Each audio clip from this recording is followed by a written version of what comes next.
Welcome back to another in our series about lighting controls. It sort of follows on from the others a little bit, but with this particular one there is a bit of history. I found some old video footage of this particular lighting control, and I thought I'll play you some of the bits because I can get a rough date too from the actual video. So what you're seeing is the Britannia Pier Theatre in Great Yarmouth. Yep, those are footlights. This is South Pacific, and that's a Strand SP60, which has just come out of use. That's a brand new pattern 765 follow spot, which shared the box with the SP60. They're pattern 264s. Now this bit of clip here is a very young Mylene class. I think at the time she must be probably 12, 13, something like that. So she was in the show. Now Mylene was born in 1978, which probably makes this, I reckon, about 1990, maybe a touch after. It depends how old she is there, doesn't it? But that's Mylene, probably 12, 13, something like that. So that's what we've got in the Britannia. Now, at that particular time, the venue was run by the First Leisure Corporation, and they'd spent a few quid. The orchestra pit's still there. It's been covered over now for years. That dates it too.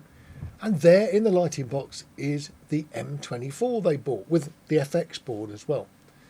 That's Ian Hogarth, and the fellow with him is the sort of chairman and director of the amateur company that are doing South Pacific, Jack Bacon. So that's an M24. So that's got to be, I reckon, about 1990, maybe 1991. And here is my faulty M24 that's now working. Now I've got to say thanks really to the HSLC members on social media who came up and said, do you know your comment about the EPROM chips having lost their memory? I'm not sure that's right. And they were saying that particular EPROM chip that this control has inside it is very unlikely to lose its memory. They were pretty good. So maybe there's something else going on. And there was. So I've had a look inside again. I've sorted out the memory backup battery, and it didn't cure it. The display was still strange and nothing looked right and nothing would do anything, even with a new battery backup. So I thought, well, have a look at the circuit diagram. The circuit diagram suggests that, in actual fact, the memory backup battery is really being used to maintain the stuff that's in the RAM chips. So I figured, well, they're not likely to go. Well, the EPROM chips that I assumed were the problem are in sockets. So I popped them out, and all of the pins on the EPROMs were quite tarnished. There was that sort of grey, powdery type corrosion on them. So I've very carefully cleaned the actual chips. I've cleaned the sockets they go into, put them back in, applied the power, and it works. There are a few oddities. These came in two versions, as I understand it. One could do more channels than the other. And this particular one came up on the display, tiny display though it is, as being a 48 channel. I had a look in the manual and it says there are some dip switches. And the dip switches seem to be able to turn the memory channels off in blocks of 12. So this one was 48 channels. And by just switching one switch, I got it up to a maximum of 60. Didn't have any luck going above that. So I'm assuming there's probably a different version for the ones that were 72. And the Britannia Pier one was a 72 channel one. I can remember that quite clearly. We've got one that actually works, which is rather nice.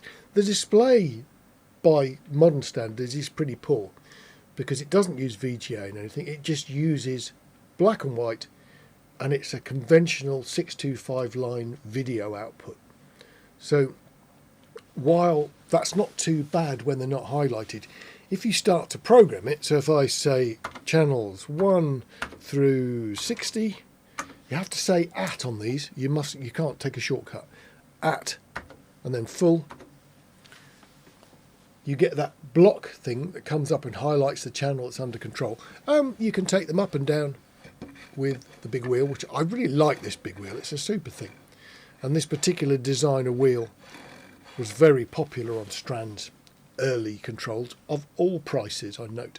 But it works, but it's quite difficult to see. Once you take it down, if I leave it about halfway up and then push clear, now that doesn't do anything and the channels are set. Now we can stick those into memories. The memories are a bit weird. They were full of all sorts of junk when I got it going, so I'm assuming that the contents of the EPROMS had degraded a bit, maybe, I don't know, but didn't make much sense what was in there. And in the manual it tells you that if you want to, you can clear the memory channels. It's sort of read like in a way that, you know, don't know what you want to do that for, but if you want to, you can.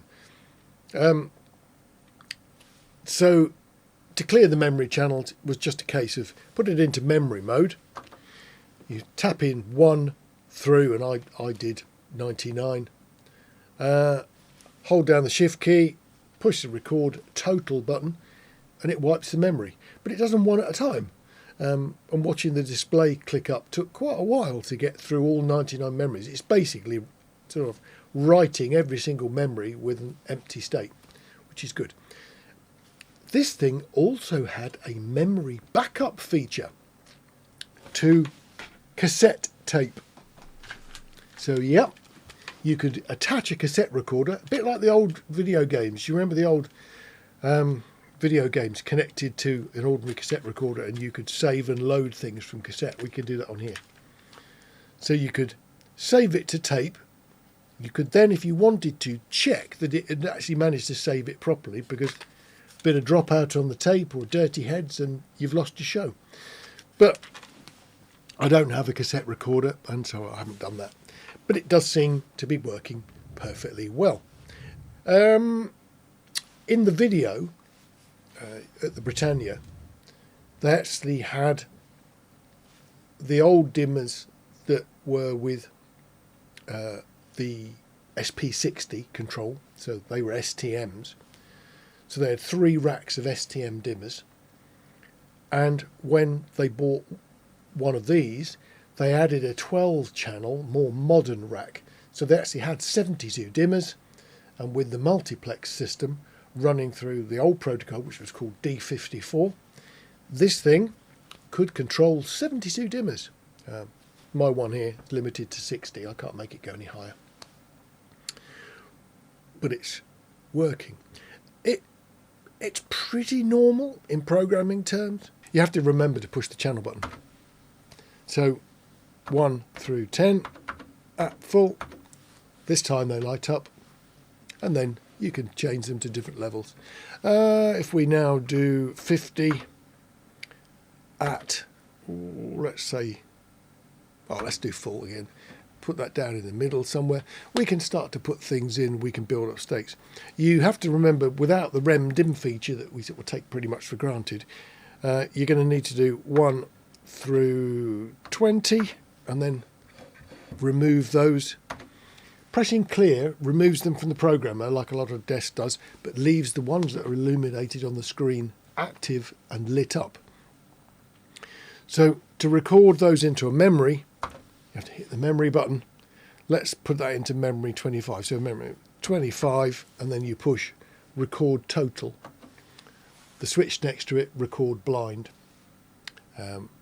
That's pretty much how it worked. You do need the key switch. The key switch turns on and off the record function. You can see it lighting up there. So that's pretty much how it works. Replay wise, it is a case of, you must remember you've got memory and manual. The manual input is coming from something else. So at the moment we've got these things programmed in here. So let's say memory 1. We can hit the fade button. That's memory 1. hit the fade button again, which of course is the modern go button. That's the next cue. Times can be programmed in or controlled from these two faders here. There's the upcoming time, the outgoing time. You can choose on here to use memory time or not. If you actually use the memory time, these two little LEDs on there are there to let you match what was set against what is in there. So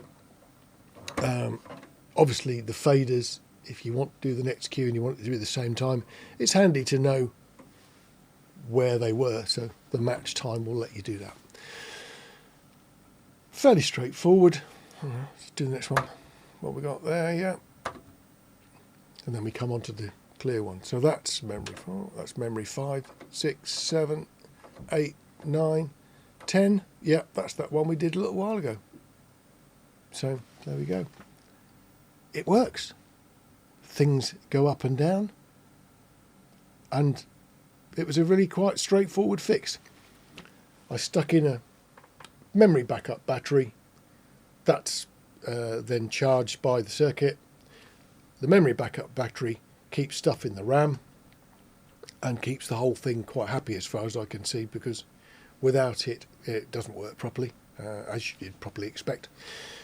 Memory backup battery and just cleaning of the pins on the EPROMS, and normal operation is restored, which, when you consider this was in production from 83 to 93, it was replaced by the GSX. It's pretty good, isn't it? So if we assume that this particular version might have been from that era, blimey, 40 odd years and it's working.